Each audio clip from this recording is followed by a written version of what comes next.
Let's go back to our main panel, though, and do a little winners and losers with Carter and Colby.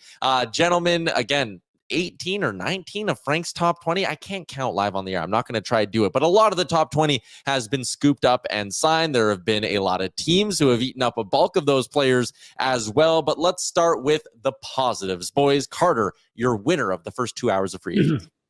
For me, it's got to be the Nashville Predators. I know you're getting Steven Stamkos at 34 years old and a Jonathan Marchessault at 33, but I like the idea of going for it, right? You have a goalie and Saros and some depth. So these signings are good. And then the addition of Wedgwood, I think, is great. And Brady Skytch on the back end. These are 4 players that instantly make this team better, especially the fact of they have a good thing going right now with Trotz and Brunette. So I like what the Nashville Predators do there. I'm a little biased, right? I was a Pred, and I want to see this team get pushed over the hump. And at least they threw their hat in the ring today. I'm really excited about it. Colby, your winners from today in the early stages of free agency. And you can't say Nashville. Look, I like that Carter took Nashville. I think that's a great pick. But honestly, for me, I think the Chicago Blackhawks deserve a lot of credit for the news and for the signings that they made today. Because you look at the players they already have, Connor Bedard, namely. You look at the back end with some of the young talent that's coming up. They just drafted, Artem Levshunov, number 2 overall. But again, Teuvo Teravainen, a guy who started his career in Chicago. You get him on a pretty reasonable deal. You didn't have to give him 6 or 7 years. You didn't have to give him a crazy AAV. Same goes for Tyler Bertuzzi. You gave him a little bit more cushion and you gave him some money. But this is a guy who's going to be hungry to come in and prove that he can play on a top line. He can play with a guy like Connor McDavid. You move down the list. Alec Martinez, Stanley Cup champion, probably was set to retire, but the Chicago Blackhawks give him some money to steady the blue line, steady the group. This is a guy who's seen it all. He's done it all. The LA Kings scoring the game winner against the New York Rangers all those years ago in overtime. Go fast forward to his time with the Vegas Golden Knights. And then as you move on through, Patty Maroon, 3 Stanley Cups. Craig Smith, he's been in this league for a long time. He's going to be a good mentor, but he's a heavy player who's probably looking to reestablish the fact that he can play 3-4 more years in the league. And then you've got Brossoit, who's going to be the perfect teammate to Peter Mrazek, a guy who can come in and play a stretch of games if Mrazek is dealing with those hip and groin issues. And again, they didn't overcommit on term. They didn't overcommit on dollars. They still have flexibility for the future, which is everything that they're looking for in Chicago. So I think Kyle Davidson gets a gold star for his work today for the Blackhawks.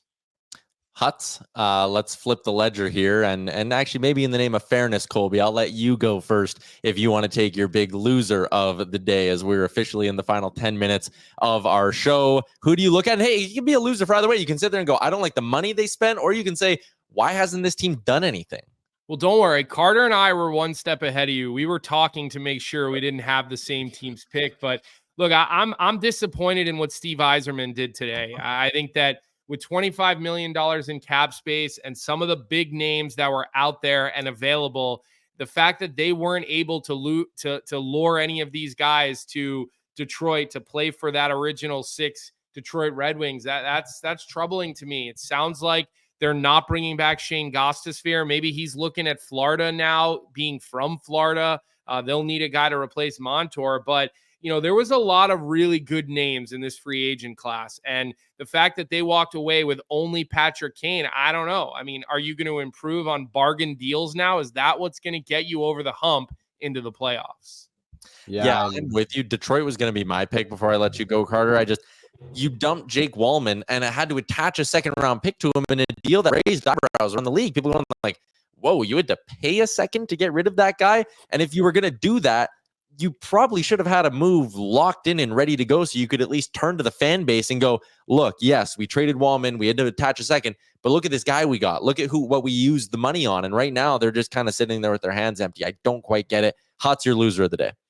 A couple for me. I think the tires on Buffalo not really getting much done. The Rangers. But for me, it's a Seattle deal. It's a Brandon Montour contract. I think is going to haunt Seattle here for a few years to come.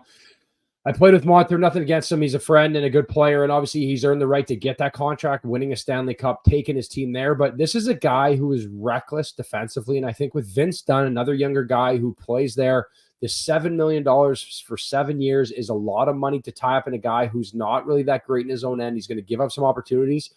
And I think the oversight here that me and Coach are talking about a little bit is the fact that Sergei Bobrovsky was there to cover up a lot of these mistakes. Now you're putting a lot of pressure on Philip Grubauer. You're putting a lot of pressure on Joey Daccord.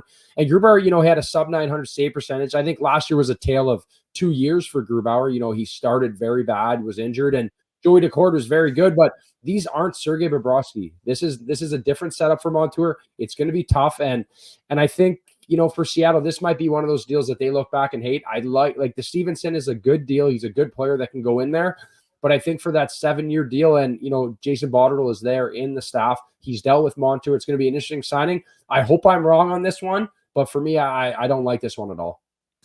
And stage 2 of the NHL offseason here, you could call it, I guess, stage 3. If the draft is stage 1, this is stage 2, is obviously the trade market as well. And I'm going to pick Frank's brain on this in a couple of seconds here, but he still has a top 4 of his 5 trade targets, with Chychrun obviously on the move to Washington. But there is Marner, there is Natchez, there are big names on that trade targets board. Hutz, is there one name on that board from Frank that you look at as maybe the most interesting situation, and maybe a team who you think is facing some pressure to get in on the trade market?